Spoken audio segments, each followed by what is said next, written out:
past couple of years have been rough for markets. 2022 is only the third time in the past 100 years that both stocks and bonds declined in the same year. One advantage of a diversified portfolio, balanced between stocks, bonds, and other asset classes if suitable, is that it usually can help cushion the impact of periods like this. But the economic upheaval of the pandemic, the massive government monetary stimulus, created some distortions of the price of certain assets. When rates were low, speculative shares did well. But with rates now at highs not seen for 15 years, many profitable small and medium growth stocks are attractively priced relative to larger tech shares, potentially offsetting the risks that smaller cap stocks can entail. That's one example of a reset. And there are others too. In fact, across the asset classes we use to build our clients' long-term core portfolios, we've reset our decade-ahead return forecasts. After markets performed poorly in 2022 and sideways in 2023, the starting point from here is a lower one.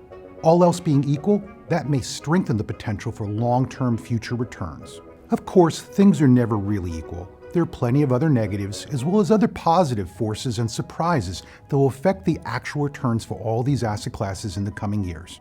On balance though, and especially considering some of the risks dominating headlines today, we do like a surprising amount of what we see.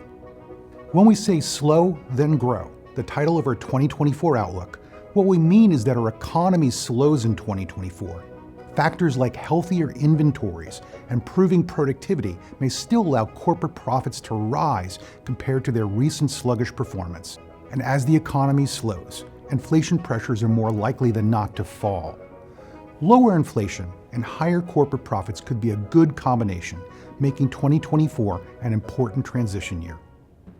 In this year's Outlook 2024, we introduced some important ideas such as the Great Reset.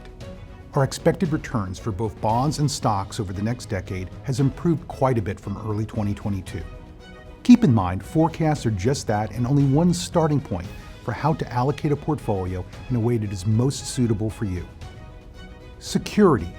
We believe governments and businesses will invest in defense, tech supply chains, cybersecurity, and redundant energy supplies in a dangerous world.